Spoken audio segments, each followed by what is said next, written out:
Señoría, con su venia, aquí. Dígame. Simplemente, y habida cuenta del reconocimiento efectuado por el señor Pouget en su declaración en el día de ayer, venimos a renunciar a la prueba testifical propuesta en nuestro escrito de defensa y admitida por la sala. Y simplemente, para mayor facilidad, mencionaré la testifical. En primer lugar, únicamente los testigos propuestos por esta parte serían los agentes de la UDEF con carnet profesional 89.140, 97.040 y 78.777, así como el jefe de brigada don Alfredo Cabezas Barrientos.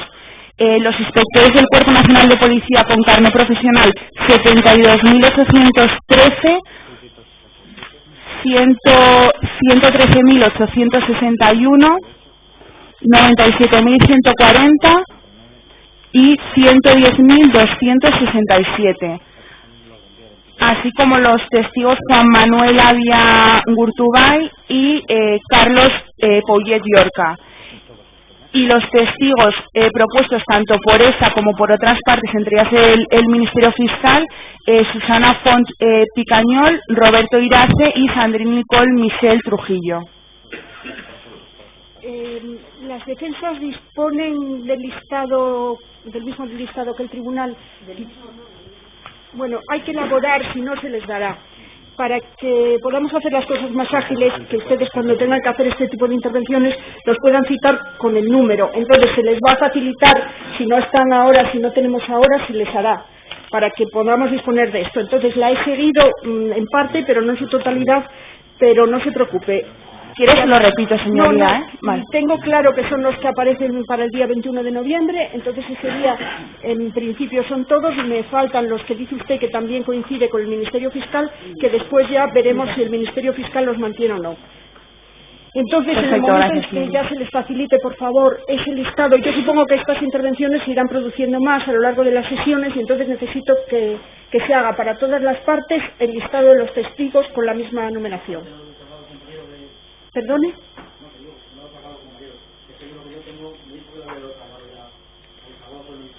No lo tienen.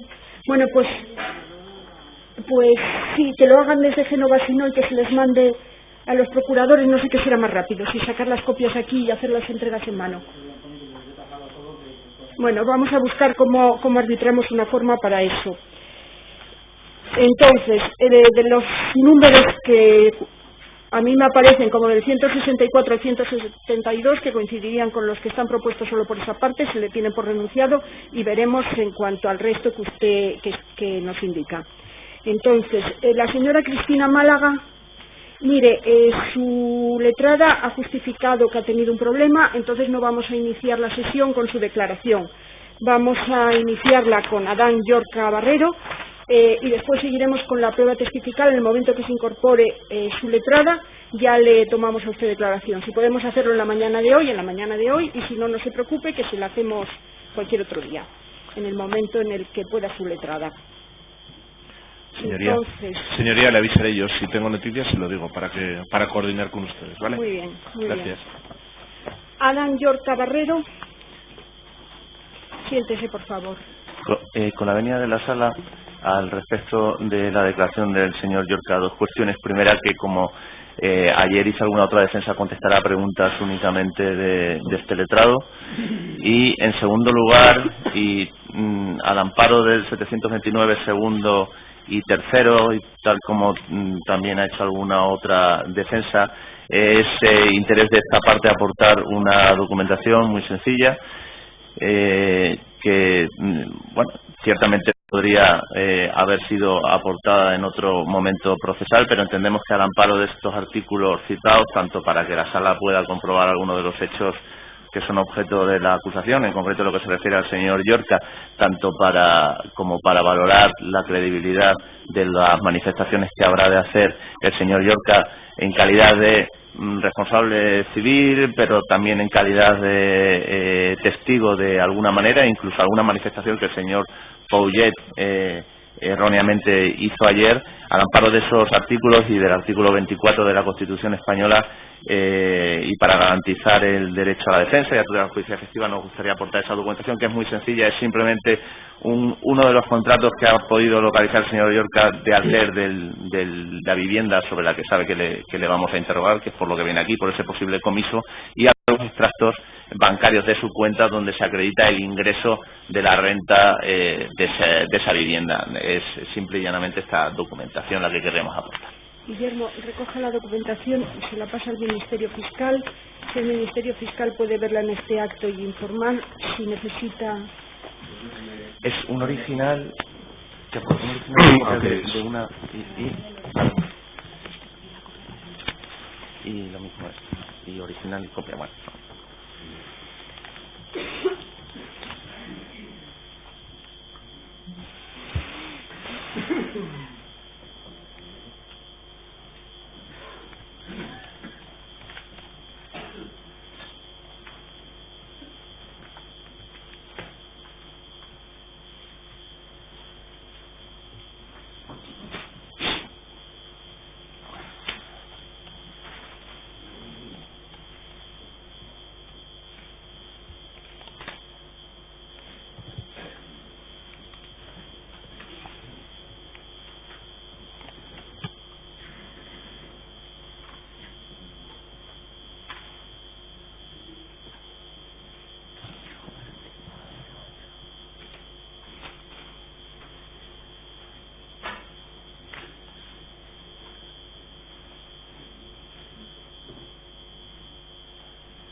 Disculpe, señor letrado, en cuanto a la cuenta corriente, exactamente cuál era el objeto de la... Sí, en la cuenta corriente, que es titularidad del señor de don Adán Llorca, aparecen en la cuenta corriente algunos movimientos tales como ingresos por el alquiler de... Ingreso en efectivo, alquiler coin. Alquiler coin, en algún otro caso es por transferencias, también la devolución de la Junta de Andalucía, por ejemplo, de la fianza que se ingresa, o el abono de algunos otros consumos como electricidad por parte de algunos inquilinos que le abonan al propietario. Ese es el objeto de la documentación. De acuerdo.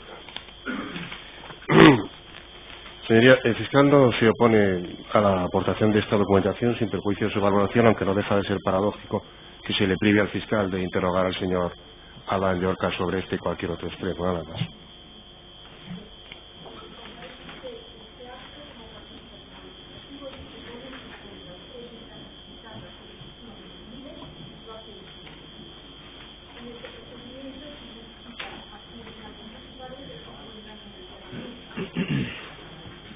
De forma que usted puede contestar o no a lo que aquí se le pregunte. Al parecer no quiere usted declarar nada más que las preguntas de su abogado, ¿es así? Sí. ¿Es así? Sí, es así. Bien, pues entonces, señor letrado. Sí, con la venia... ¿Se admite esa documental, señor letrado? Gracias. Con la venia de la sala. Buenos días. Buenos días. Porque tiene importancia para alguna de las preguntas que le voy a formular. ¿Puede decirnos su fecha de nacimiento, por favor? El 10 de agosto de 1981. Del 81. Bien. ¿Podría decirnos dónde residió usted, dónde residió la familia hasta el año 1992? En Inglaterra. ¿En Londres?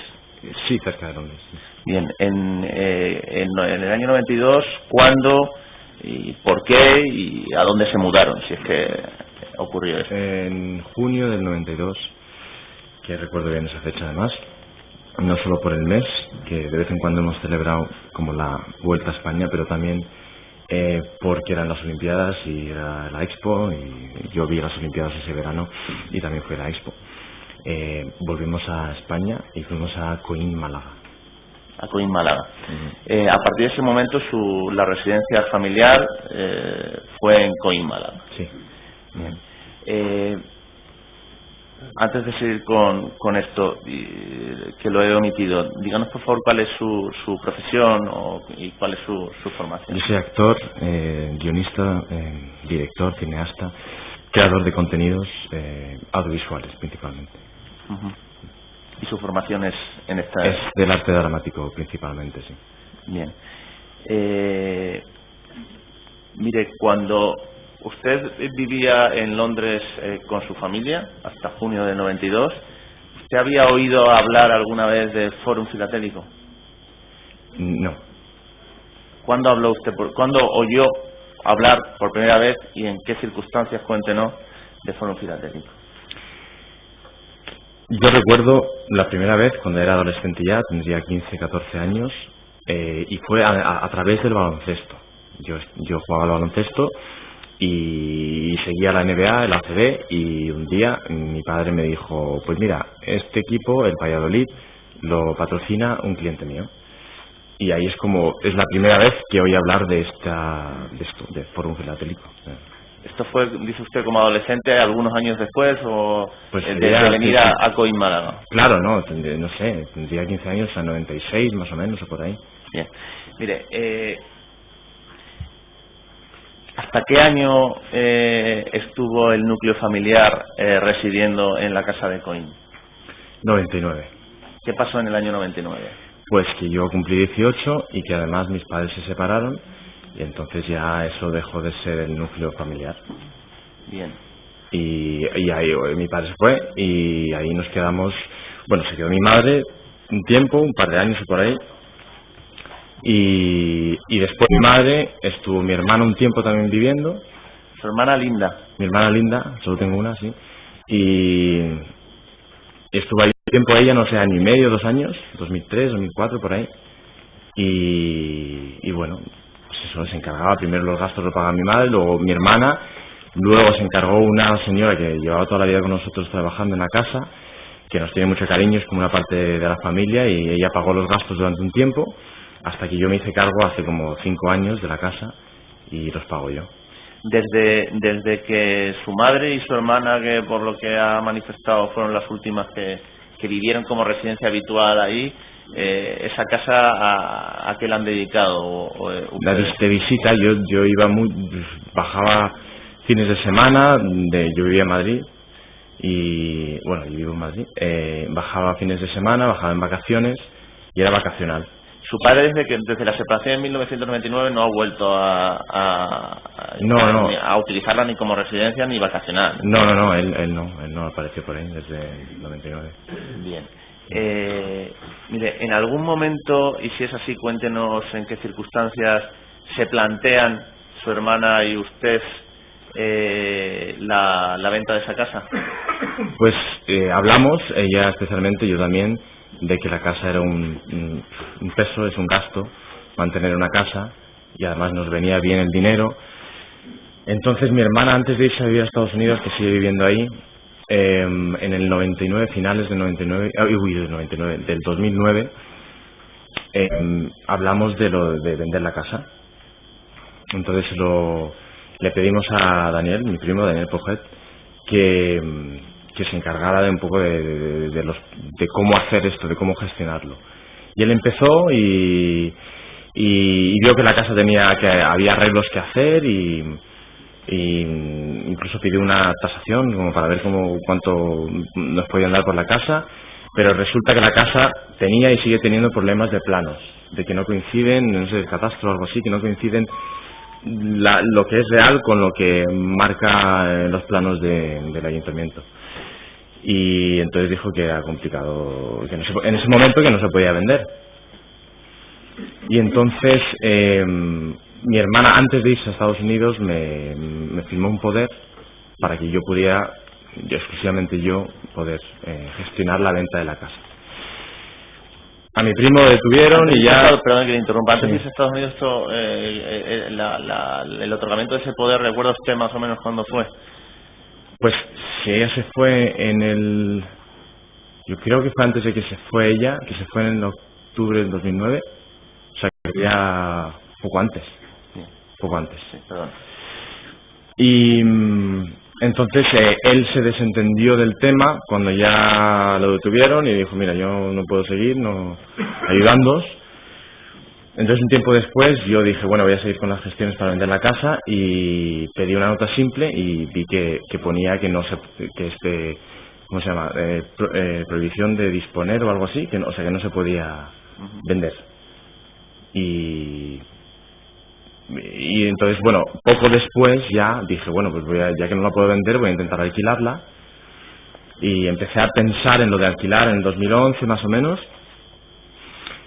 Y en el 2012 ya puse un anuncio, hice fotos y tal, hice algún arreglo en la casa y puse el anuncio en Airbnb, Homelidays, Idealista. Y en enero del 2013 se alquiló por primera vez. ¿Lo ha alquilado usted tanto en alquiler puramente vacacional o de temporada como para residencia habitual, de larga temporada?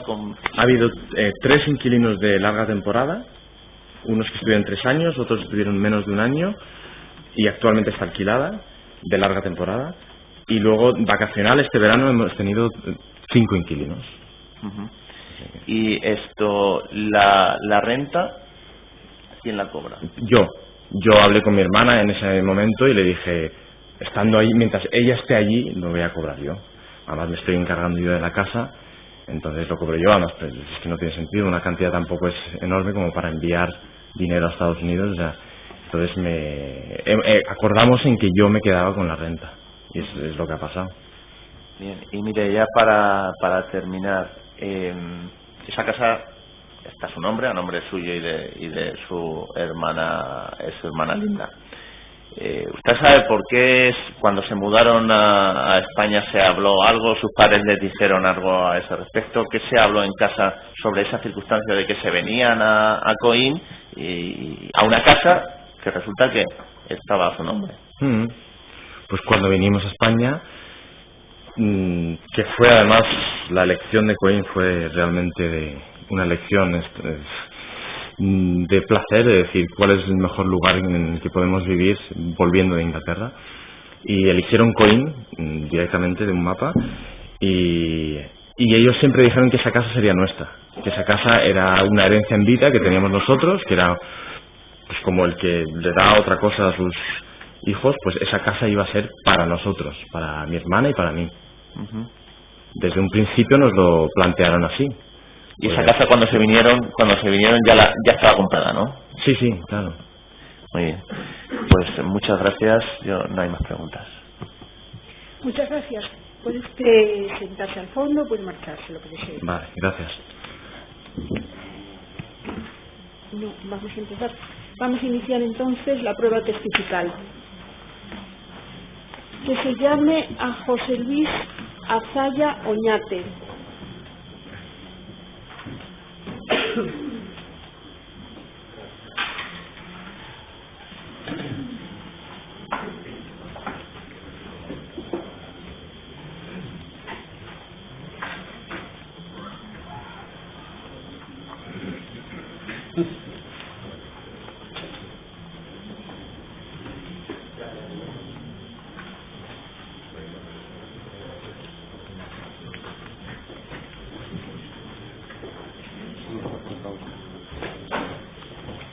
José Luis Azaya.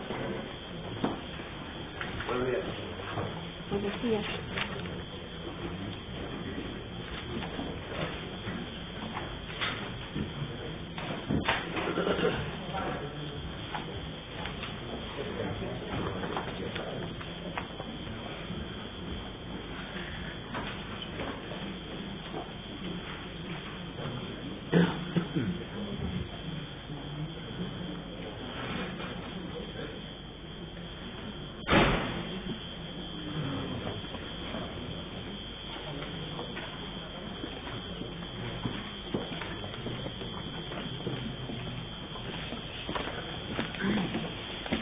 Buenos días. Hola, buenos días. Siéntese, por favor.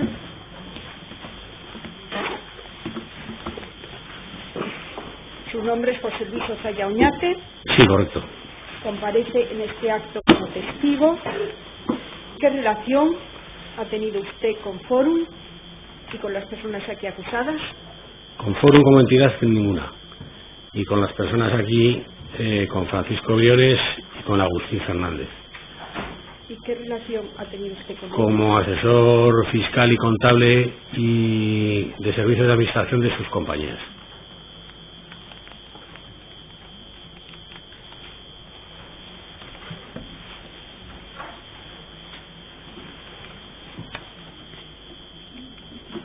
entiendo que es usted abogado de la rama de Derecho Fiscal.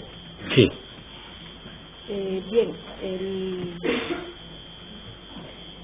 como comparece usted en concepto de testigo en una causa penal, tiene usted la obligación de declarar, salvo lo que usted entienda que pueda ser aplicable el secreto profesional.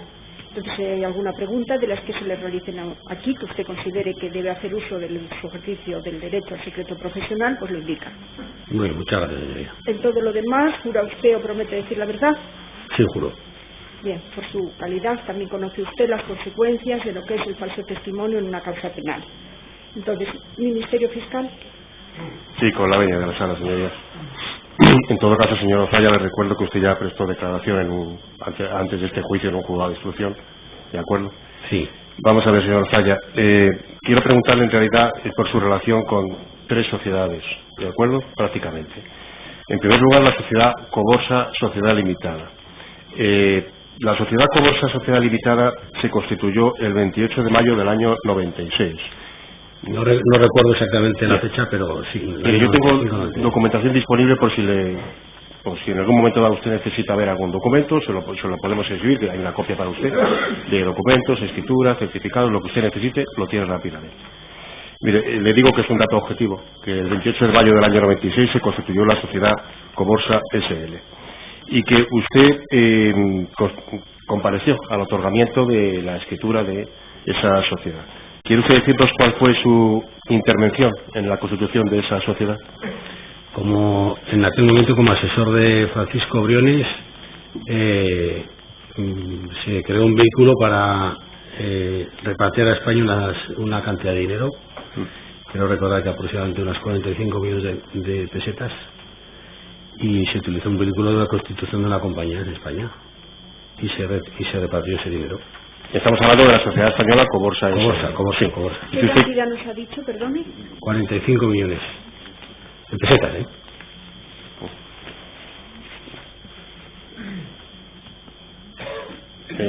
Por recordarle exactamente, efectivamente, el certificado que tiene el BBVA de la Constitución son 45.892.500 pesos. Sí.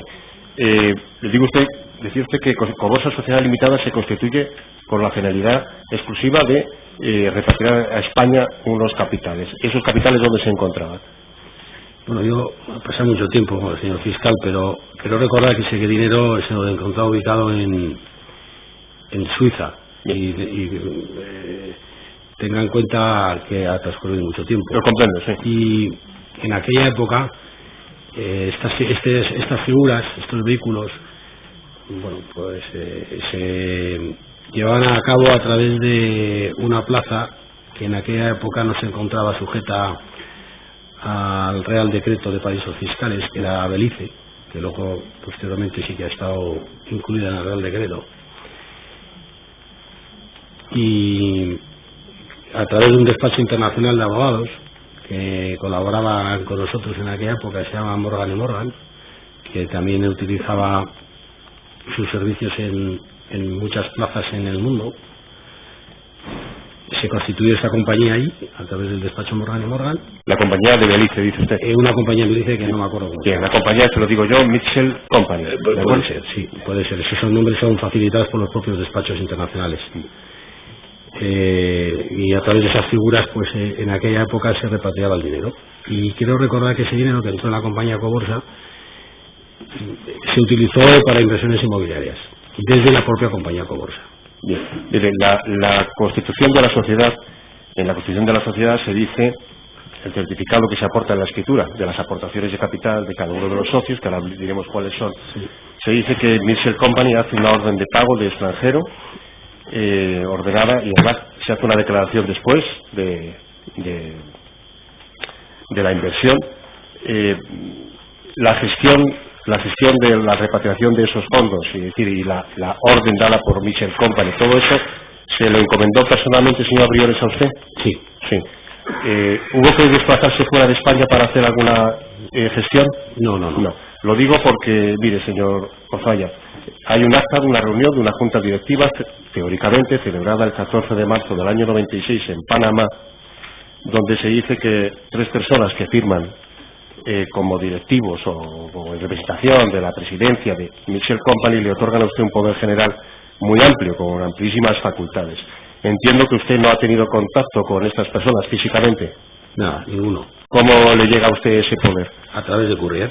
Estos poderes, estas figuras se apoderan en el país donde se constituye la compañía a través de un órgano directivo y conceden poderes a la persona que consideren oportuno para llevar a cabo los actos mercantiles que estén reflejados en el poder. Es exactamente igual que aquí una compañía española que apodera a una persona que esté en Holanda. La apodera y le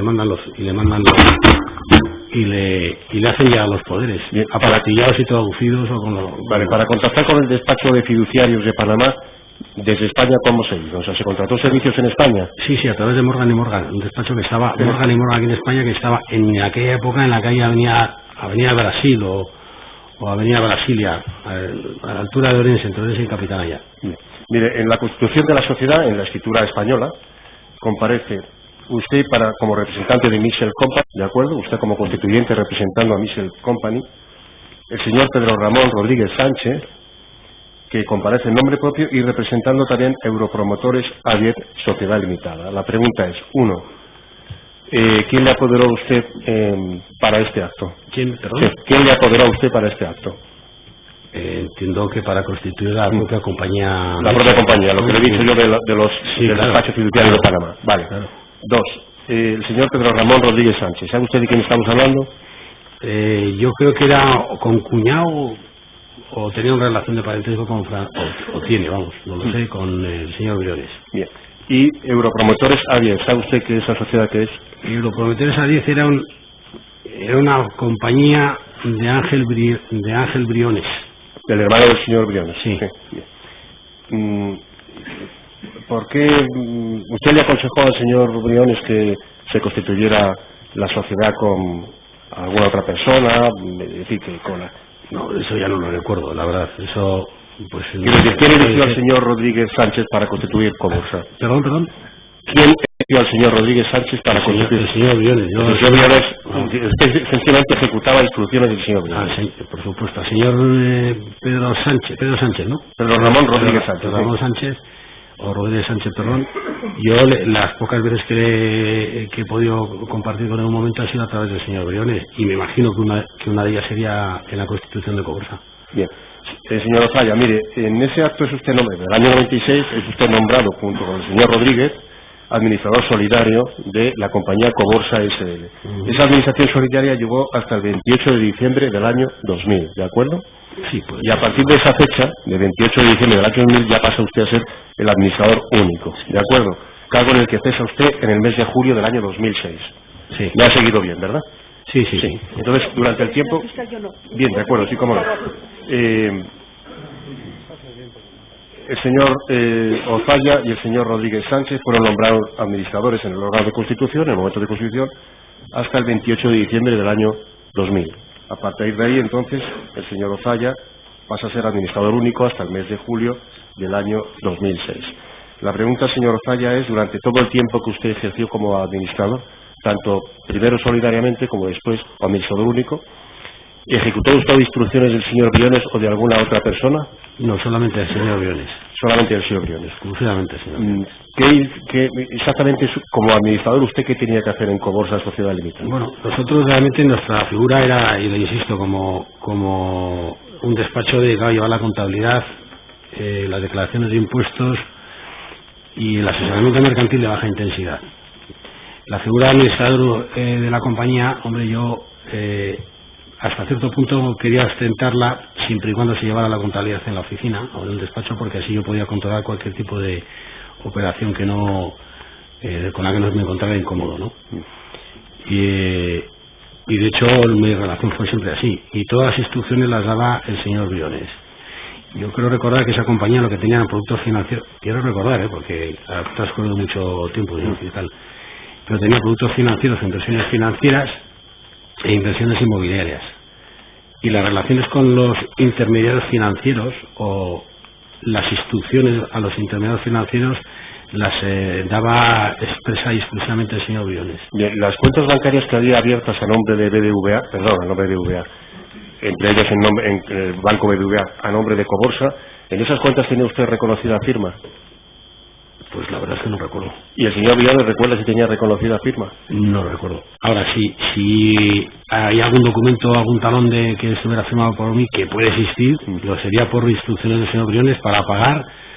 Esa es la contabilidad, o sea que tampoco creo que el dinero entraba y salía, pero los pagos que se hacían eran pagos recurrentes y no eran ni importes ni conceptos llamativos. Bien, señor Falla, cuando usted comparece como apoderado para la constitución de la sociedad Coborsa, en nombre de Mitchell Company, lo hace en realidad en nombre de una compañía que pertenece, digamos usted si es así o no, íntegramente al señor Briones, ¿es así? Absolutamente. Bien. De hecho, en la documentación que consta incorporada a las actuaciones, hay unos documentos de acciones al portador de la sociedad Mitchell Company. ¿Usted le consta si el capital de Mitchell Company, la propiedad, la titularidad de Mitchell Company, se ha transmitido a alguna otra persona después de tener al señor Briones? No me consta, porque además los títulos que son al portador, esos se depositan o quedan en propiedad del verdadero titular de la compañía o propietario, y en este caso era el señor Briones. Bien. ¿Usted ha tenido en su despacho, en su oficina profesional, documentación de Mitchell Company o de Coborsa Sociedad Limitada por razón de sus servicios profesionales, me refiero? A ver, rápidamente. Sí, disculpe, lo que quiero decir, la documentación, por ejemplo, escritura, certificaciones, etcétera. ¿Toda esta documentación está disponible? ¿La tenía usted en su despacho? Sí, no, de Coborsa, evidentemente, yo sí que tendría documentación, porque se ha llevado la gestión durante muchos años en mi oficina. ¿De Mitchell Company? Pero yo de Mitchell Company no. Lo que tendría serían expresamente o exclusivamente los documentos de la Constitución que estuvieran en el protocolo notarial y ningún otro documento. De acuerdo. Mire, yo creo que no lo ha explicado, pero si lo ha dicho, discúlpeme. El dinero que se encontraba en Suiza, esos 45 millones, ¿le explicó el señor Briones cómo habían llegado a su hija esos fondos? No. ¿Nunca le preguntó ese dinero de dónde venía? No, hombre, él entiendo que me manifestaría que sería de pagos que se realizarían en Suiza por temas o bien laborales o bien comisionistas de los sellos, o no lo sé, la verdad es que no. ¿Cuándo contactó usted por primera vez con el señor Briones o el señor Briones con usted? Pues en aquella época, en el año 95, pues a finales del 96. Esto lo constituimos en febrero del 96, ¿ha dicho? En mayo del 96, Coborsa. Sí, Coborsa. No sé si mi relación con el señor Briones viene a través de esa compañía. Es decir, el primer contacto que tiene usted con el señor Briones es para la constitución de Coborsa. De Coborsa. Es la primera vez que presta usted servicio profesional al señor Briones. Efectivamente. A mí, yo tuve relación, o me lo presentaron, o vino a mi despacho, mejor dicho, a través de un conocido común, que era el señor Julián López Rubí Moyano, que tenía relación con Ángel Briones, el hermano de Francisco Briones. ¿Y sabía usted a qué se dedicaba el señor Briones cuando contacta con usted? No. ¿No sabía dónde trabajaba? Me imagino que me dirían que trabajaría en Fórum Filatélico, pero a mí era como si trabajaba en el BBVA, no desconozco, no tenía ninguna referencia de la compañía. Bien, pero quiero decir, como usted llevaba después la contabilidad, como dice usted, de baja intensidad de Coborsa, Coborsa hacía facturaciones a Fórum Filatélico. Sí, emitía, pero no desde el primer momento, yo creo recordar, yo creo que fue a partir de un momento determinado en el que Coborsa emitía facturas y recibía fondos de Fórum Filatélico. Mire, Coborsa suscribió un contrato de prestación de servicios con Filatélico. Lo hizo el 1 de julio del año 96. ¿Usted intervino en la elaboración de ese contrato? En absoluto. No. Mire, en las actuaciones hay un contrato de prestación de servicios entre Fórum Filatélico y Coborsa, y por parte de Coborsa firman, no le digo si usted ha elaborado, evidentemente digo, firman usted y el señor Pedro Ramón Rodríguez. ¿Recuerda usted la firma de ese contrato? Bueno, ha pasado mucho tiempo, no lo recuerdo, pero si está ahí, estará firmado, evidentemente. Bien, no lo recuerdo, me gustaría visualizarlo, porque han pasado 11 años. Bien. En todo caso, bueno, está a su disposición si quiere, que lo tiene la sala a su disposición de otras actuaciones, no lo tenía dispuesto para usted, pero en todo caso, le digo, ese contrato, usted no ha intervenido en la elaboración de ese contrato. En absoluto. Bien. Señor Ocaya, al llevar la contabilidad de Coborsa, la facturación de Coborsa con Forum, sé que ha pasado mucho tiempo y no sé si usted ha tenido ocasión de revisar documentación. No, la verdad es que no. Bien, pero ¿usted recuerda que Coborsa tuviera algún otro cliente que no fuera Forum Filatélico? No, así a bote pronto yo creo que no. Yo creo que no, ¿eh?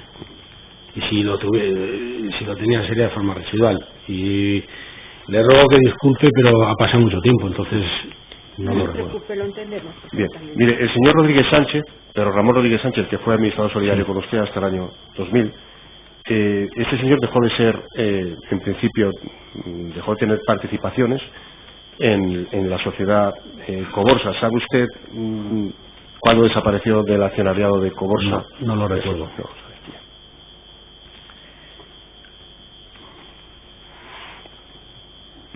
Mire, quiero preguntarle también por su relación con la Sociedad Comercio y Ventas, Sociedad Limitada. ¿Quiere usted explicarnos qué relación tiene o tuvo? Exactamente la misma que Coborsa, lo que pasa es que yo no ostentaba ningún cargo de administración. Se llevaba la contabilidad, el tema los asuntos fiscales y mercantiles de la compañía. ¿Pero usted intervino en la constitución de esa sociedad? No. Bien. Mire, en el año 2007, el 15 de junio de 2007, esa sociedad se disolvió y se liquidó. ¿Usted intervino en la liquidación de esa sociedad? Yo no. Le pregunto. No. Yo, es más, yo creo que en el momento que se produjo la intervención de Forum, yo evidentemente me desligué de las compañías, de ambas compañías. Le pregunto lo mismo que en relación con Coborsa, si puede recordarlo. Al hilo de los servicios que usted prestaba como gestor de la contabilidad de Comercio y Ventas, ¿recuerda usted si Comercio y Ventas tenía algún otro cliente que no fuera Forum Filatélico? No, yo creo que no. Mire, los servicios que prestaba usted tanto para Coborsa como para Comercio y Ventas eran a través de una sociedad llamada Asesores y Consultores de Gestión 95 SL, efectivamente, que era conocida como AIC de gestión, ¿no? Exacto. Bien. En esos contratos de servicios de AIC de gestión con Coborsa y Comercio y Ventas, eso sí que intervenía usted en la confección de esos contratos, ¿verdad? Sí.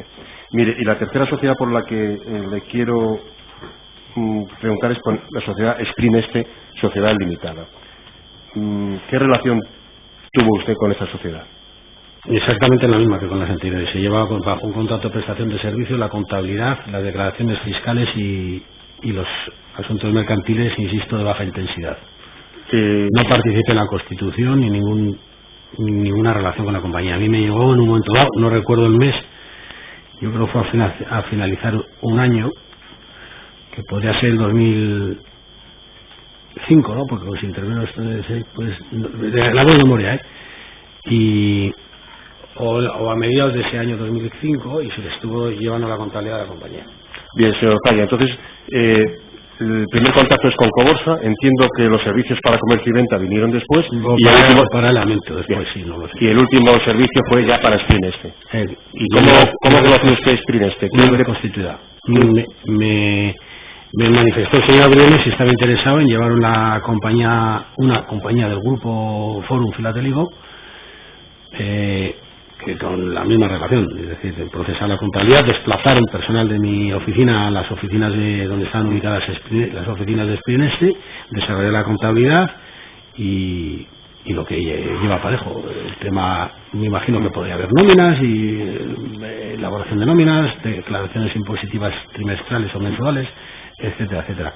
Claro, a mí, hombre, era más negocio para mi actividad. Sí. Y se le haría una iguala de prestación de servicios soportada sobre un contrato. También de AIC de gestión. Sí, claro. Le dijo el señor Briones, esta sociedad del grupo Forum, como le dijo, ¿a qué se iba a dedicar? ¿A qué se dedicaba? No, el grupo Forum yo entendí que, bueno, pues tendría actividad de compraventa de sellos, digo yo. Pero usted llevaba la contabilidad. Sí, yo insisto, yo desplazaba una vez en esa contabilidad, usted vería, y le digo la misma pregunta, ¿usted vio que Sprineste tuviera algún otro cliente que no fuera Forum Filatélico? Bueno, yo creo recordar que aquí, insisto, yo desplazaba a una persona que se llama José Antonio García Puente, que era un empleado mío, que lleva conmigo 15 años o no sé cuánto, la verdad, y como además tenía relación contable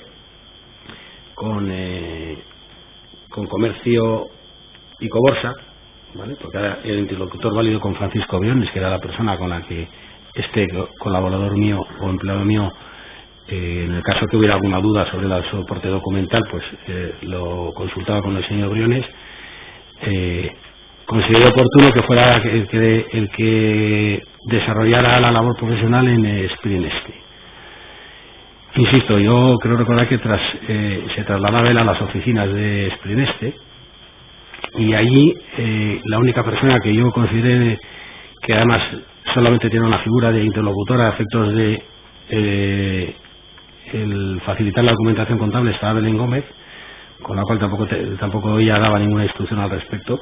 Todas las instrucciones las recibíamos de Francisco Briones, y en aquel momento sí que recuerdo que Sprineste, el volumen era muy llamativo, el volumen de movimientos era llamativo, y sí que había más clientes o proveedores, ya no me acuerdo si eran clientes o proveedores, pero sí que había un pool de empresas detrás o relacionadas con Sprineste. ¿Y usted cuando le presenta al señor Briones la oportunidad de trabajar para una sociedad del Grupo Forum como es Sprineste, le dijo el señor Briones que el administrador de esa sociedad iba a ser el señor Pedro Ramón Rodríguez Sánchez, que ya había sido administrador con usted en Coborsa? Bueno, si no me lo dijo, evidentemente cuando se lleva la contabilidad tienes que recabar una serie de documentación, que son fotocopias, en este caso concreto, de escrituras públicas, porque tienes que tener tu control de registros para elaborar las cuentas anuales, quién firma, actas, etcétera, etcétera. Y yo me imagino que vería que estaba Pedro Ramón Rodríguez, ¿no? Pedro Ramón Rodríguez. Con el señor, ¿usted le pone cara al señor Rodríguez? Bueno, sí, se presenta seguramente, sí, pero no sé si llegaría a reconocerle, la verdad. Y vamos a ver, señor Zaya, usted en alguna ocasión ha hablado usted de doña Belén Gómez como uno de los interlocutora que usted recuerda de Sprineste, pero no recuerda. Interlocutora para la gestión documental, ¿eh? Efectivamente, sí, para proporcionarle documentación, información. Exclusivamente. Usted recibía siempre las instrucciones del señor Briones, pero en Sprineste la documentación se la proporcionaba a la señora Belén Gómez. Claro. Eso queda muy claro. Con el señor Rodríguez, ¿tenía usted algún trato? Ninguno. En absoluto, ninguno. De acuerdo, pues. Muchísimas gracias. Ninguna pregunta. Por las acusaciones particulares, ¿alguna pregunta? Las defensas. Con la venia del Tribunal, Minerva Díaz, por la defensa de Francisco Briones y de Fórum Filatélico. Buenos días, señor Zaya. Muy buenos días. A preguntas del Ministerio Público ha explicado que durante que para ostentar la administración de Coborsa puso como condición o pidió que llevar usted la contabilidad a su despacho a efectos de controlar los movimientos que pudiera llevar a cabo la sociedad. Bueno, no es como condición. Aquí no se puede poner ningún tipo de condición. Evidentemente es un criterio mío. Si yo ostento la administración de una compañía, por lo menos tendré que tener la gestión contable, porque puede ocurrir cualquier tipo de movimiento que me perjudique en mi desempeño del cargo de administrador. No sé si de derecho o de hecho, pero como cargo. Aclarado. Desde que se constituye Coborsa en 1996 hasta el momento de la intervención, si no tengo mal anotado, usted sale de la administración el 1 de julio usted sale de la administración en julio del 2006 de Coborsa. Durante esos 10 años, ¿hubo algún movimiento, alguna actividad de Coborsa fuera de los ingresos que se facturaban a Forum y de esas inversiones financieras e inmobiliarias a las que usted ha hecho referencia? No, que yo recuerdo, y le insisto, los únicos movimientos que habían fueron la entrada en Coborsa, sí, era la entrada de dinero del contrato que debía tener, que le vinculaba a Forum, y esos ingresos se utilizaban para inversiones financieras o inmobiliarias. ¿Salió cantidad alguna de dinero de las cuentas de Coborsa fuera de sus cuentas bancarias que tenía en España durante esos 10 años? Que yo recuerde, no. Respecto a comercio y venta, las mismas preguntas, señor Zaya. Desde que usted se hace cargo de su asesoramiento fiscal o de su contabilidad en 1995 hasta que se produce la intervención, en 2006, ¿se produce algún movimiento en esa sociedad fuera de los ingresos por servicios prestados a Fórum Filatélico y de sus inversiones financieras No. inmobiliarias? No, que yo recuerde no. Y además las entidades con las que trabajaba, por lo menos Coborsa, y creo recordar que Comercio de Ventas eran entidades financieras de primera línea, BBVA, Banif o Santander, o no eran bancos tóxicos. Pues no más preguntas, señorías. ¿Alguna de las demás defensas? Sí. Por favor, por el orden en que están sentados, me facilita. Sí. Con la venia. Javier Melero, en representación de Antonio Merino. Buenos días. Muy buenos días. Sí, la pregunta está relacionada con su actividad, por lo que usted ha referido con respecto a Spring Este. En todos los contactos que usted pudo mantener o personas dependientes de usted con esta compañía, ¿trató alguna vez o oyó mencionar al señor Antonio Merino, director No, yo general recuerdo de Forum? nunca. Nunca. No, lo recuerdo no, con relación con Spring Este no. Perfecto, pues nada más, muchas gracias. ¿Algún otro? Sí, con la venia, señoría. Óscar Folki, en representación de Pedro Ramón Rodríguez Sánchez y de Spring Este. Buenos días, señor Ozaya. Quería preguntarle, desde su despacho, ¿cuántas sociedades gestionaban? ¿Cuántos clientes tenían ustedes? ¿Recuerda usted más o menos el número? 40, 50, no lo sé. Es un número... ¿Está usted al corriente o hacía un seguimiento personal y diario de esos clientes, de la evolución? No, diario no, pero sí. ¿Perdón? Y le miro a través de la pantalla. Sí. Perfecto. Diario. ¿Perdón? Es más cómodo, le pueden poner el micrófono a ese. No, es igual, me puedo irse a la pantalla. Gracias, señoría. Personalmente en absoluto, pero evidentemente tenía que tener un control de la gestión de la contabilidad de mis empleados. ¿Recuerda usted algún detalle de la contabilidad de Spring Este? ¿El número de clientes, el número de proveedores? No. Si se trataba de una contabilidad compleja, si se trataba de unas cuentas anuales con... Número de clientes y proveedores no le puedo decir. Sí era llamativo los importes que se estuvieron desarrollando en tan poco tiempo de su constitución. Insisto, yo no estuve en la constitución, pero creo que en el mismo año estuvo manejando importes elevados y había un pool de proveedores o de clientes, pero si me contestaba al señor fiscal, no recuerdo si eran o proveedores o clientes, pero sí que había más de un registro contable. ¿En algún momento visitó usted las instalaciones de la compañía Spring Este? No, nunca. Me consta que creo que están en las calles Juan Camarillo o alrededores, pero no estuve nunca. Ya le digo, como desplazaba a este empleado que mencionaba antes, sé que iba a Juan Camarillo porque se tenía que desplazar ahí, tenía que tener control de dónde se ubicaba y taxis, etcétera, etcétera. Ha dicho usted, efectivamente, a preguntas del Ministerio Fiscal, que la persona que se ocupaba del día a día de la compañía era este trabajador suyo, José, me parece que ha dicho. Sí, José Antonio García Puente. José Antonio García Puente, que era la persona que se desplazaba a Spring Este. Se desplazaba a hacer la contabilidad. Bien. ¿Es posible que en estos desplazamientos este trabajador suyo tuviese contacto con el administrador de la compañía, Pedro Ramón Rodríguez Sánchez? No. Por lo que es posible son muchas cosas. Entonces, haga las preguntas de otra manera, más concretas a un testigo. ¿Le consta de forma cierta que el señor Pedro Ramón Rodríguez Sánchez no hubiese dado jamás en ninguna ocasión instrucciones expresas y concretas a su empleado desplazado a la compañía, o que no hubiese mantenido ningún contacto con este? No, no me consta que ni me consta que le hubiera dado instrucción, ni me consta que se hubiera visualizado.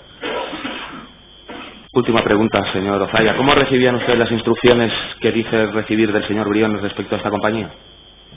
Pues o bien telefónicas, normalmente telefónicas, y si no luego por notas que nos mandaba junto con los documentos contables. ¿Los documentos contables se los hacía llegar directamente el señor Briones? No, en el caso de Spring Este, estamos hablando de Spring Este, ¿no? Sí. Se los hacía llegar Belén Gómez, que era la persona que seguía las instrucciones del señor Briones. Ninguna pregunta más, señoría. ¿Alguna otra defensa? Sí, con la venia, señoría. Sí. Solo una única pregunta. Me ha parecido entenderle a las contestaciones de las preguntas. Por favor, tiene que identificarse por la grabación. Sí, Eduardo Martínez Martín, en representación de la pena Marion Randall. En alguna de las respuestas usted ha dicho que tenía 50 clientes en su despacho. En ese espacio temporal de 10 años solo tuvo 50 clientes. Perdón, vamos a ver, a ver, ¿me puede repetir la pregunta? Antes ha contestado usted cuando le han preguntado que cuántas empresas podía gestionar usted en su despacho, ya ha dicho que más o menos unas 50. Bueno, pero 50 no es que sean en el espacio de un año, pero vamos, ¿qué cosas dice este señor? O serían 100 de forma mensual y recurrente todos los meses. O sea, todos los meses usted más o menos estudia la contabilidad, a veces administración de 100 empresas, ¿no? O 60, vamos a decir, yo no solamente tenía un empleado, tenía más empleados que se dedican a procesar la contabilidad de los clientes. Entonces, en 10 años, ¿cuántos clientes más o menos ha podido tener usted? Por favor. Más o menos, una horquilla. ¿No? ¿Qué quiere que le diga la horquilla? ¿De 1.000 a 200.000? Es que me parece una pregunta que no viene, no sé. Vamos a ver, no, pero por favor. Es que le está haciendo una pregunta, señoría, es que es una pregunta confidencial, yo puedo decir... Bien, pues entonces conteste eso. Claro. Conteste eso. Bien. ¿Más cercano a las cifras 1.000 o a 200.000? Innecesario. Vale, gracias, señoría. No hay más preguntas. ¿Alguna pregunta más? ¿Alguna otra defensa? Disculpe, señoría, ya sé que es un poco... Pero me gustaría hacer una pregunta. Una sola pregunta. Ya sé que me falta... Gracias al tribunal. Únicamente una pregunta, señor Ozaya. ¿La documentación contable referida a comercio y ventas y a Coborsa sí se la daba personalmente el señor Briones? Sí, me la facilita. La de Spring la llegaba a través de Belén Gómez, pero la de comercio y ventas y la de Coborsa sí le llegaba personalmente. A través del señor Briones. Con la venia, señoría, si no hay nadie más por delante, aquí, señoría, en la segunda fila, disculpe. Es que no veo con la columna, no veo si queda algún compañero. Brevísimamente, Miguel Cuellar, letrado del señor López Gilarte. Don José Luis, buenos días, una única pregunta. ¿Usted en su despacho ha prestado asesoramiento fiscal, contable, mercantil al señor López Gilarte o a alguna sociedad mercantil participada por el señor López Gilarte? No. Gracias, nada más, señoría. Ese tipo de preguntas no se ilustran poco. Si no consta, pues no consta. No hay más preguntas, entiendo. Bien, pues muchas gracias. Ya hemos terminado con su declaración. Ya puede usted marcharse. Gracias por su colaboración. Muchas gracias, señoría. El orden a petición del Ministerio Fiscal, a continuación va a venir el número 6, que es Álvaro Requeijo Pascua, si se encuentra presente. Número 6.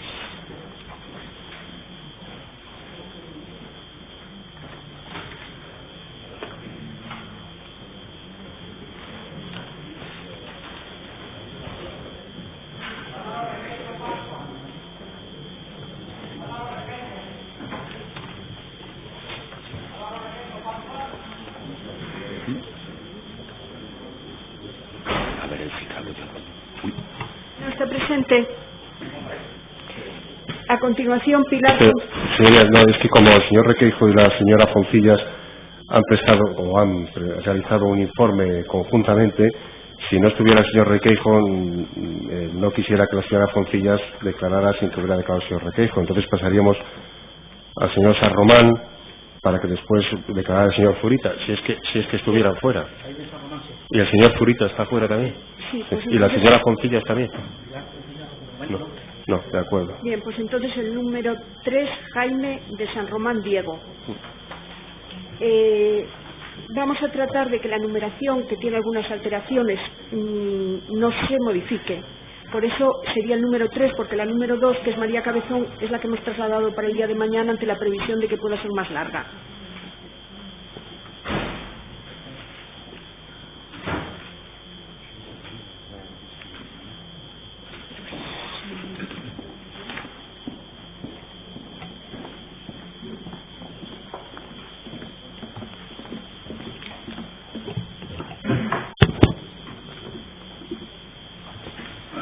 Siéntese, por favor. Gracias.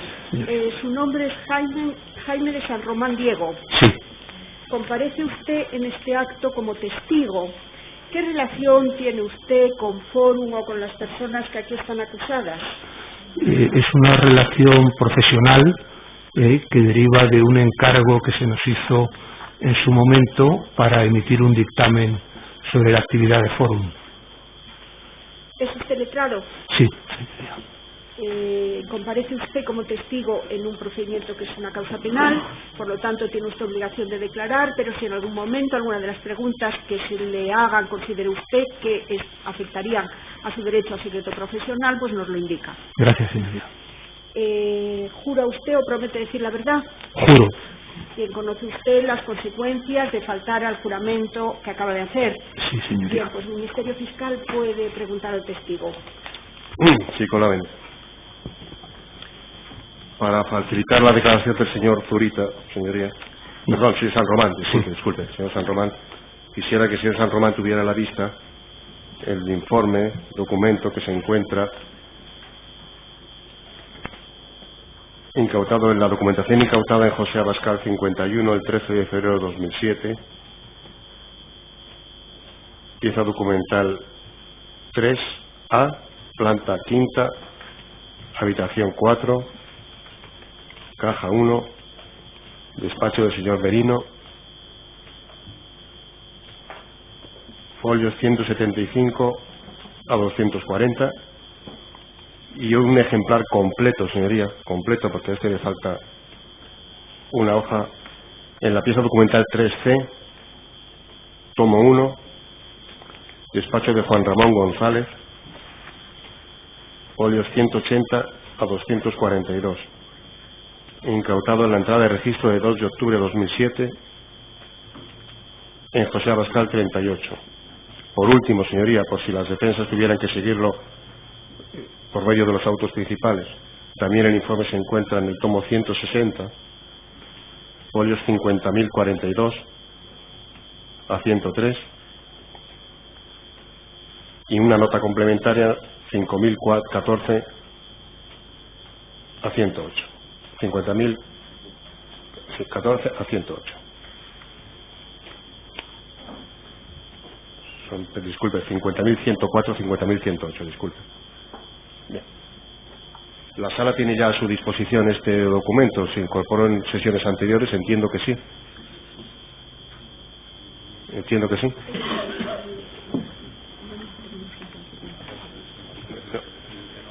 Usted, señor San Román, ¿usted tiene el informe? No, no lo tiene usted ahí. Exhíbaselo, déjenos un momento a ver si lo recordamos.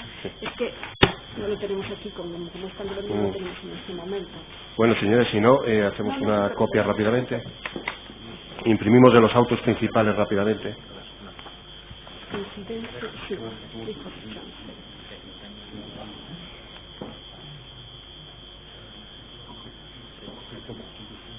Yo creo que es interesante, señoría, que la sala tenga una... Sí, exhibimos al señor Zurita, exhibimos al señor San Román los autos principales. Sí. Efectivamente.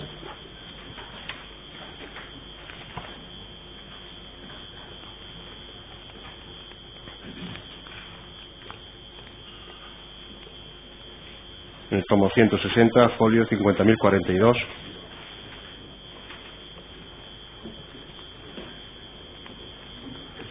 Sí, efectivamente.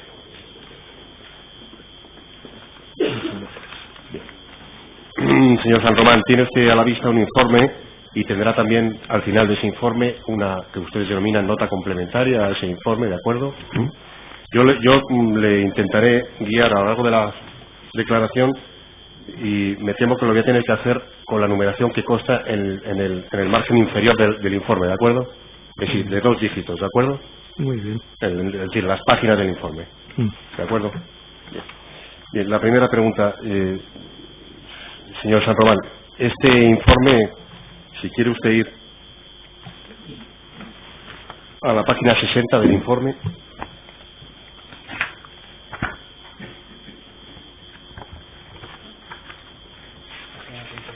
¿Está firmado por usted? Sí. Mire, después de este informe tiene usted la página siguiente, una nota complementaria de 5 folios. Si va usted a la página 5 de la nota, ¿está firmado por usted? Sí. De acuerdo. Entonces sabe usted perfectamente de qué informe y de qué nota estamos hablando, ¿verdad? Sí. Muy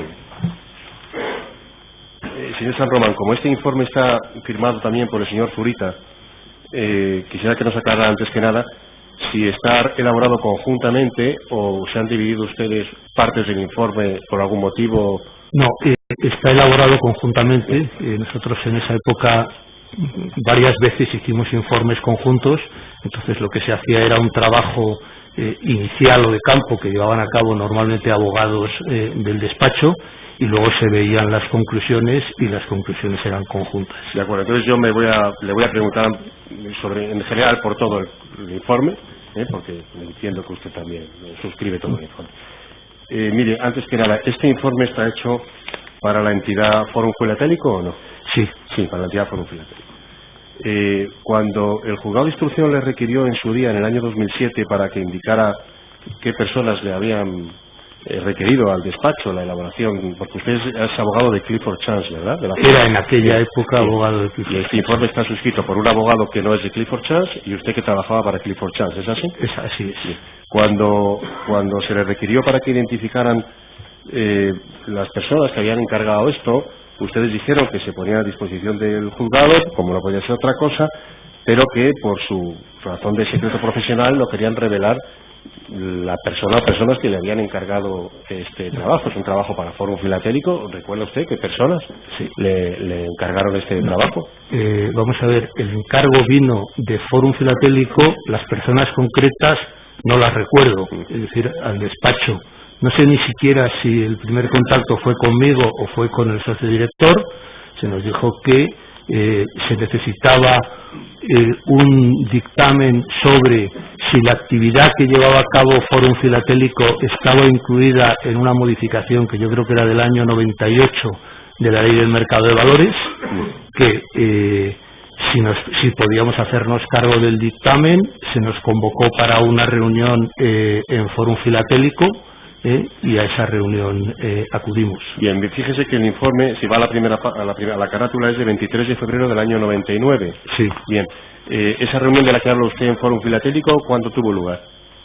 Pues no sé, no recuerdo exactamente, pero debió ser diciembre, noviembre, diciembre del 98. ¿Y usted recuerda con qué personas de Fórum Filatélico tuvo esa reunión? No, lo que sí recuerdo, tuvimos una reunión con la dirección de Fórum Filatélico, porque lo que se nos quería explicar es exactamente qué era lo que querían que hiciéramos, y nosotros a su vez queríamos hablar claramente de lo que podíamos hacer y de las condiciones para hacerlo. ¿Recuerda al menos si eran varias personas? Era así, sí, tuvimos una reunión con varias personas. Yo creo que al final debíamos estar 7 o 8 personas, pero porque creo, entre otras cosas, que éramos 3 o 4 abogados del despacho. Vale, es decir, y cuando usted habla de la dirección de Fórum Filatélico, ¿qué se refiere? ¿Algún departamento cooptó, la dirección general o aquí? No, pues yo creo que estuvimos con varios directores generales. Si me pregunta usted con qué personas en concreto, no las recuerdo. De acuerdo.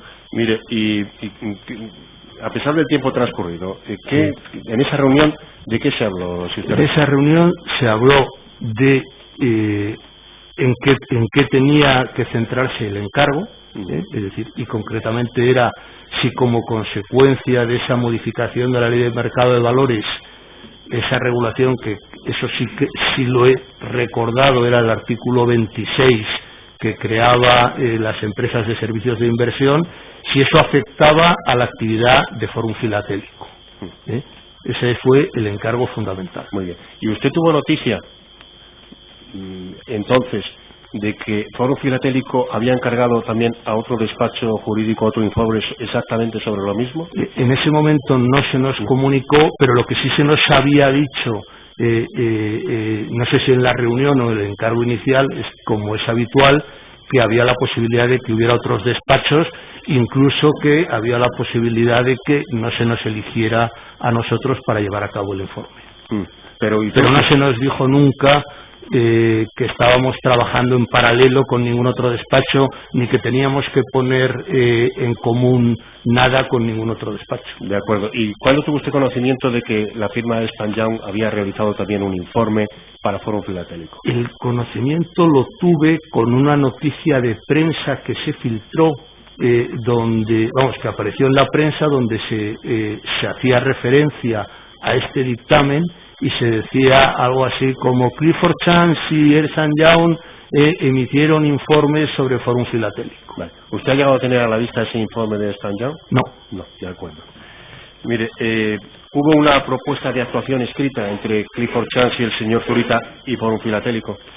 Supongo que debería haber un presupuesto porque es lo habitual para cualquier encargo que se hace al despacho. Bien. En esa propuesta de actuación, vamos a ver, yo lo digo por su experiencia en Clifford Chance, ¿de acuerdo? Sí. Porque como no tengo la propuesta de actuación, no puedo decírselo con certeza, pero era habitual poner, por ejemplo, interlocutores de las partes para la realización del informe, es decir, por ejemplo, Fórum designa determinadas personas para que hable con Clifford o con el señor Zurita de problemas que haya, por ejemplo, interlocución fijada por Fórum Filatélico. En nuestro caso no es habitual, lo que sí es cierto es que la interlocución técnica era con la asesoría jurídica de Fórum Filatélico. Con la asesoría jurídica de Fórum Filatélico. ¿Y usted recuerda, cuando hablamos de asesoría jurídica, de qué persona estamos hablando o no?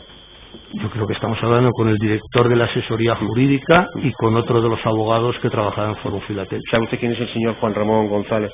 El director de la asesoría jurídica de Fórum Filatélico. ¿Para la elaboración de este informe o durante la elaboración de este informe se reunió usted con el señor González? No, creo que no, porque si me permite explicar cómo se llevó a cabo el informe, después de esa reunión, lo que se acordó es por parte del despacho designar, yo creo que fueron 2 o 3 abogados que pedirían la documentación que fuera necesaria, y que estos abogados, sobre la base de la documentación, si necesitaban, porque lo que se nos dijo por parte del Fórum Filatélico, lo que sí recuerdo de aquella reunión, es que estaba a nuestra disposición para que lo que se quería hacer, y esa fue una de nuestras exigencias, era un dictamen pro veritate.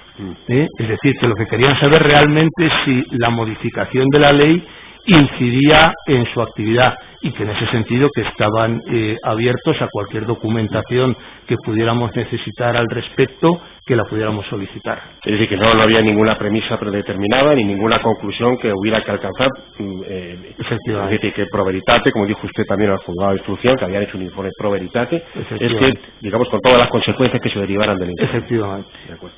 Mire, para llevar a cabo este informe y la nota complementaria que viene después, ¿usted tuvo la colaboración de Fórum Filatélico? Los abogados que trabajaron tuvieron cooperación absoluta, nunca hubo ningún problema, entre otras cosas porque si hubiera habido algún problema en cuanto a que no se nos hubiera proporcionado alguna documentación, hubiéramos tenido la sospecha de que se nos ocultaba algo, la premisa por nuestra parte era que dejábamos de trabajar. De acuerdo. La colaboración total. Bien, entonces, cuando ustedes van a realizar este informe, si usted recuerda, por lo menos a grosso modo, ¿qué material, qué documentación fue la que ustedes necesitaron para realizar este informe que les tuviera que proporcionar Fórum Filatélico? Yo creo que se hizo énfasis en los contratos de Fórum Filatélico y para ver el tipo de actividad y cómo se anunciaba el tipo de actividad, la publicidad de Fórum Filatélico. Es decir, el material de publicidad y los contratos. Eso es. ¿Tuvieron ustedes necesidad de acceder, siquiera puntualmente, a cuestiones, por ejemplo, de contabilidad? Nunca. Ni contabilidad, ni aspectos del grupo, es decir, no entramos para nada ni en la estructura del grupo, ni en las inversiones, ni cómo se obtenía la rentabilidad, ni en temas contables, para nada. De acuerdo. Vamos a ver, mire, señor San Román, el informe es un informe de 60 páginas, complejo y prolijo, ciertamente, pero yo voy a obviar planteamientos estrictamente jurídicos, porque no me interesa, sabemos lo que dice el informe y me va a ser inevitable acudir a algunas cosas que ustedes dicen aquí, pero no se trata de transmitir a la sala una valoración jurídica estrictamente, porque ya sabemos lo que dice, pero sí quiero saber razones.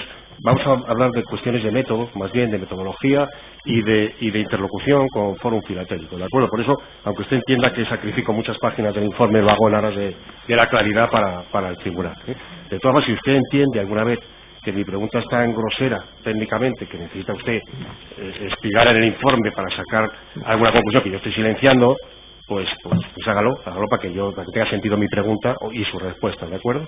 De acuerdo. Mire, en la página 1 la página 1 del informe, se empieza a enumerar los antecedentes que analizan ustedes la actividad de Fórum Filatélico. Dice, ustedes analizan formalmente lo que es el objeto social, que eso está en el registro mercantil, obviamente, y las escrituras, y en la página siguiente deducen ustedes aquí un adversativo, ya dice, sin embargo, en el segundo párrafo, ¿de acuerdo? Que sin embargo la actividad de Forum excede de lo que tradicionalmente se entiende por negocio filatélico. Dice, porque el objetivo de quienes adquieren de Forum y de hacer a los citados valores filatélicos no es el coleccionismo, sino la simple inversión. La pregunta al hilo de este párrafo es, usted, el personal que por parte de Clifford y el señor Zurita, que elaboraron este informe o que acudieron para proporcionar apoyo técnico a ustedes, ¿conocían el mercado filatélico? ¿Tenían alguna experiencia en relación con valores filatélicos, sellos, el sector filatélico? Ninguna. No, de acuerdo. Cuando llegan a la conclusión, dice, hombre, los inversores de Forum Filatélico o los clientes de Forum Filatélico realmente no son coleccionistas, sino que son inversores o simples inversores. Cuando llegan a esta conclusión, ¿por qué llegan a esta conclusión? ¿Qué estudio hacen para llegar a la conclusión del perfil del inversor? Vamos a ver, realmente no se hizo un estudio del perfil del inversor, pero creo recordar que todos los contratos de Forum Filatélico, perdón, un inciso, porque sí recuerdo que en esa reunión que tuvimos en Forum Filatélico, en esa reunión inicial, terminada la reunión, lo que nos enseñaron, porque llamaba la atención, era las cámaras acorazadas que tenía Forum Filatélico, donde se guardaba los sellos que se habían vendido al inversor, al coleccionista. Y entonces lo que había en esos contratos, lo que se deducía de esos contratos, es que allí había una venta con un pacto de recompra y que el elemento fundamental era el pacto de recompra, si bien creo recordar que el inversor tenía la posibilidad, era una opción por parte del inversor de vender, es decir, tenía una opción de venta si quería, pero a su vez el inversor lo que tenía la opción teórica es de poder vender los sellos, que eran de su propiedad, y poder venderlos en el mercado, si es que se puede hablar de un mercado filatélico. Bien. Mire, en esa página 2, si va al párrafo último, hablan ustedes, dice, cuando analizan los productos filatélicos, dice, el fundamento de estos productos común a todos es la presunta revalorización de los valores filatélicos, cuya consecuencia es la recompra por Forum a por un importe superior. Y en la página siguiente hablan ustedes ya de las listas oficiales de precios emitidas por Forum Filatélico. Y analizan ustedes y dicen que eso no se rige por criterios contrastables, porque los contratos llegan a estipular una ganancia mínima. ¿Las listas oficiales de precios de Forum Filatélico las estudiaron ustedes? No en detalle. Lo que sí se llegó a la conclusión es que esas listas oficiales de precios no se correspondían en absoluto con lo que un coleccionista de sellos que hubiera comprado esos sellos podía obtener si iba a una filatelia y pretendía vender los sellos adquiridos. Vale, esa apreciación que hacen ustedes, ¿dónde la fundamentan? Es decir, ¿hicieron alguna prospección de mercado? No, pero yo creo que fue la propia información que proporcionó la compañía, en el sentido de decir, oiga, esas listas oficiales de precio, ¿de dónde surgen? Es decir, ¿están en el mercado? No, eran unas listas oficiales de precio de Forum. Bien. O de una empresa de Forum. Bien, en el siguiente párrafo dicen, efectivamente dice, aunque es posible la conservación por los clientes de los sellos, la experiencia demuestra que, salvo excepciones de carácter enteramente anecdótico, la clientela se desprende de los mismos. Es decir, en unas palabras, que la opción de recompra siempre se ejercía, o casi siempre se ejercía por los clientes, es lo que quiere decir. Efectivamente, que los clientes lo que querían era, otra cosa es que pudieran renovar, pero que los clientes dejaban depositados, y de ahí las cámaras acorazadas, los sellos adquiridos en Forum Filatélico,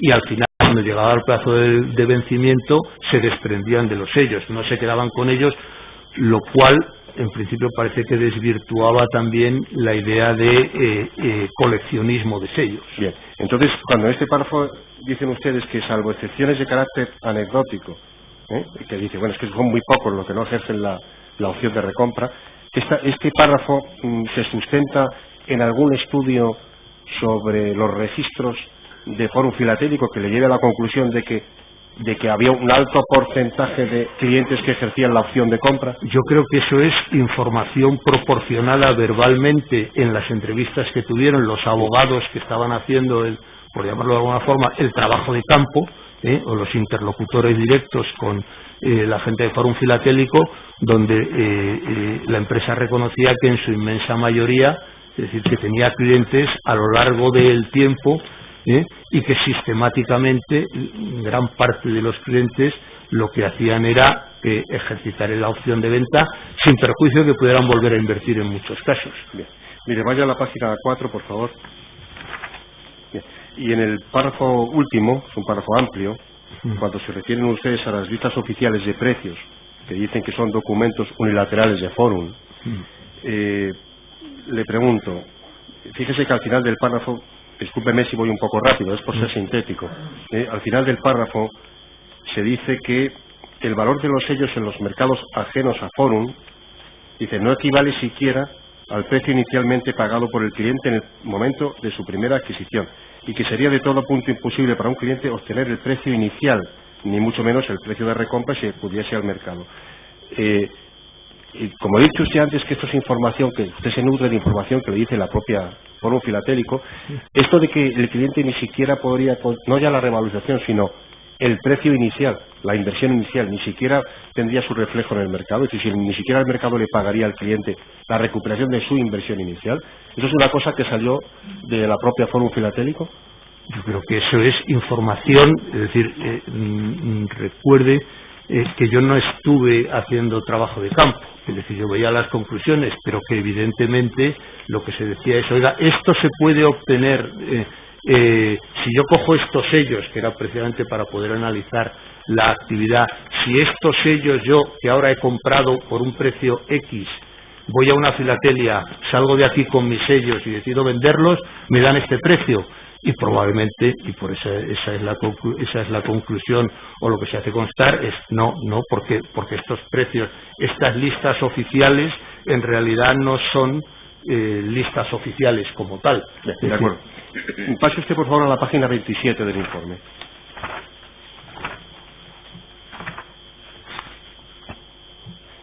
Mire, hay un epígrafe ahí que dice realización por Fórum de la actividad de apelación o captación de ahorro al público. Todas las páginas que me he saltado, señor San Román, hasta aquí, son páginas que ustedes dedican a analizar la reforma de la ley de mercado de valores, lo que dice la legislación de mercado de valores, que no vamos a perder el tiempo con lo que dice la ley o no, porque lo conocemos, pero llega usted aquí a analizar si Fórum Filatélico apela o capta ahorro del público, y le pregunto, ¿por qué tenía que analizar, por qué en el objeto del trabajo necesitaban analizar si Fórum apelaba o captaba ahorro del público?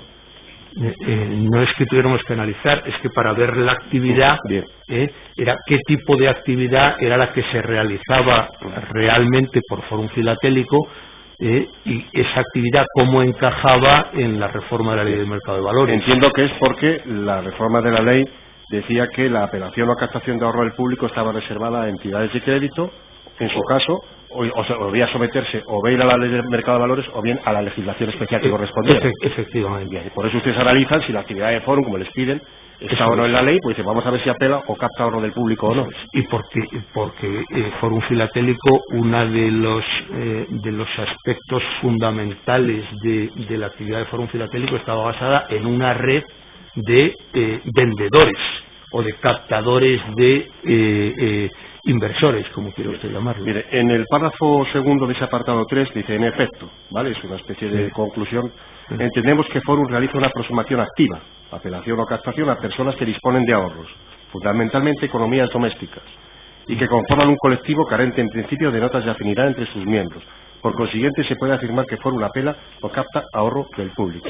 La pregunta que yo le digo es, la expresión apelar o captar ahorro del público está regulada, está definida en la ley, está descrita en alguna norma, o es una cuestión de naturaleza fáctica. Yo creo recordar que la apelación o captación estaba recogida, si no recuerdo mal, estoy hablando de memoria, en la Ley de Disciplina e Intervención de Entidades de Crédito. ¿Por qué? Porque la captación con carácter general del ahorro del público es una actividad reservada, exclusiva y excluyente en su momento de entidades de crédito. Bien. ¿Puede pasar usted a la página 30, por favor?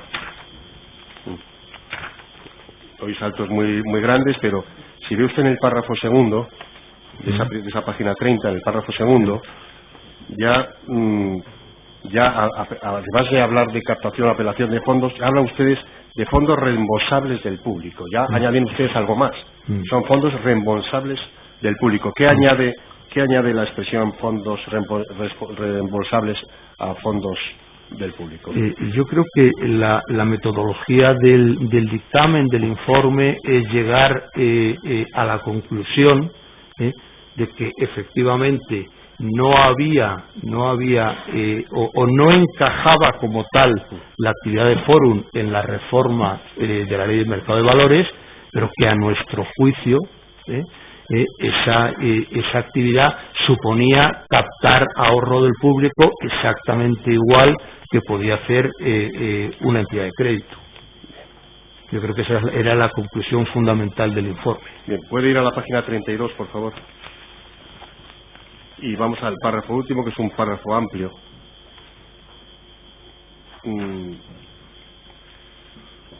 Si quiere ir usted a la última parte del párrafo, sí. Ya le digo, si usted considera que metodológicamente estoy saltándome algo que no debo, me lo dice. Pero en la última parte, final del párrafo dice: resulta difícil ocultar que desde el punto de vista económico o finalista, la operación tiene identidad de razón con la adquisición por el cliente de activos financieros auténticos. Si esto es así, la norma, reserva de actividad a favor de entidades de crédito, sería de aplicación también a este supuesto. No sé si lo afirma o lo dice usted incondicional. No, si esta es la conclusión, luego yo creo que estas aportaciones específicamente técnicas, yo creo que surgen de don Jaime Zurita. Vale. Vaya usted a la página 35, por favor, cuando empieza por conclusión. La página 35, sí. 35. Sí, por favor. Sí, como conclusión. Sí, dice como conclusión. Sí. Entonces, hace una conclusión después de todo ese estudio. Sí. Dice: cabe entender que Forum realiza la captación de fondos reembolsables del público sin someterse a la normativa de ordenación y disciplina del mercado de valores y en forma análoga a la cesión temporal de activos financieros. En consecuencia, podría considerarse sometida su actividad a la reserva a favor de entidades de crédito que establece el artículo 28 de la Ley de Disciplina e Intervención de Entidades de Crédito. Y dicen ustedes, sin embargo, lo que añaden aquí, dice que la institución supervisora de las entidades de crédito, el Banco de España, plenamente consciente de la existencia de actividad de Forum desde tiempo atrás, no ha manifestado nada hasta la fecha de que se esté infringiendo dicha reserva de actividad, pese a que ello obviamente no precluye que pueda iniciar un expediente en tal sentido con posterioridad. La pregunta que le hago es, usted, digamos que para llegar a esta conclusión, usted llega hasta el sin embargo, es una conclusión del informe, ¿verdad? Usted llega a la conclusión, cabe entender que está tal. Y luego dice, sin embargo, hasta donde sabemos, el Banco de España, muy bien lo que está haciendo Forum, creemos, y si pese a ello no ha dicho todavía nada. Eso es lo que yo entiendo que es esta objeción, ¿verdad? ¿Hicieron ustedes algún análisis, algún contacto con el Banco de España, con documentación? No, esa es información, es decir, dentro de ese proceso de averiguar, lo primero que se analizó es, oiga, esta es una reforma de la Ley del Mercado de Valores, pero lo que hace Forum, que además lo hace con publicidad, sin nada que ocultar, por decirlo de alguna forma, nunca el Banco de España ha dicho, oiga, esto que están ustedes haciendo podría ser competencia del Banco de España. Y lo que se nos dijo por parte de la propia compañía es: sí, Banco de España sabe lo que estamos haciendo, pero nunca nos ha dicho nada. En ese sentido, como lo que nosotros, el objeto del informe era única y exclusivamente valorar dónde encajar esa actividad que hacía, si encajaba en la Ley de Mercado de Valores o si encajaba en algún otro supuesto que tuviera necesidad de un regulador, nos lo dicen, no contrastamos ese tipo de información, ni vamos al Banco de España. Nosotros no estábamos haciendo una auditoría o un análisis exhaustivo de lo que había pasado antes. Lo que estamos viendo es lo que ustedes hacen a nuestro juicio como abogados, ¿en qué encaja? ¿O cuál podría ser, de este análisis, qué deducimos como abogados? Bien. Señor San Román, alguien de Fórum Filatélico le dijo a propósito de esto, si el Banco de España en alguna ocasión les había dicho Fórum Filatélico que no podían utilizar la expresión en la razón social Fórum Filatélico financiero, porque eso inducía error a su clientela. No, eso no nos lo dijo nadie, pero hay una información de prensa, porque precisamente cuando yo fui citado como testigo, lo que sí me encargué es de pedir recopilación, y ahí no sabría, pero vamos, es público y está buscado en Internet, que Banco de España en su momento lo que sí les había dicho es que no podían utilizar en la denominación inicial, pero yo creo que eso era, pues si esto se fundó en el 79, al principio de todo, el tema financiero, efectivamente.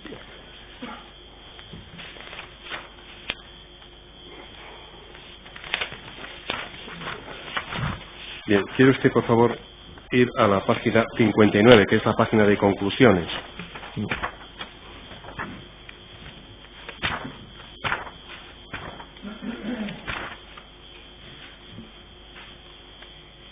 Bien, quiero leer los dos primeros puntos que están sobre las conclusiones.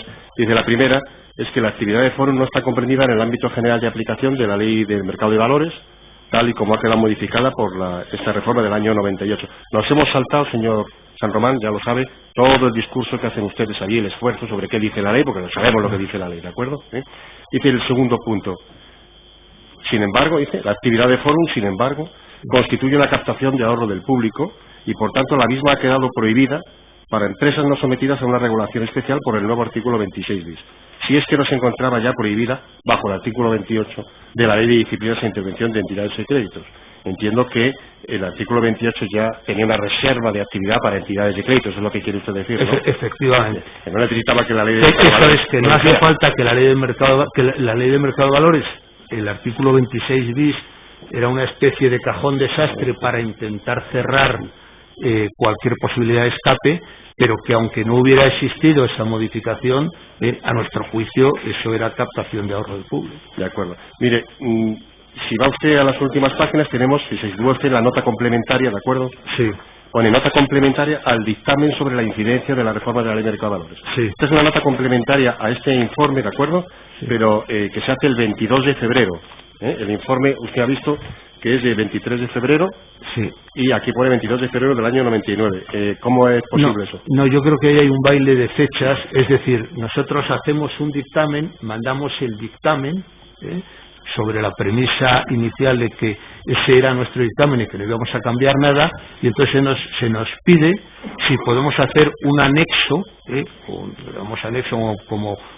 una nota complementaria, explicando qué se nos ocurre, cuáles podrían ser las fórmulas de, en su caso, reconducir la situación, si es que hay que reconducir la situación, o qué podría suceder en el supuesto de que la Comisión Nacional de Mercado de Valores entendiera que la modificación del artículo 26 sí le daba competencia a la Comisión de Mercado de Valores para dirigirse a Fórum. Bien, entonces fíjese, ustedes hacen ahí una serie de estudio, hacen estrategias que puede seguir Fórum. Sí. A ver qué podemos hacer, porque ya les decimos que no pueden seguir con esta actividad, estrategias.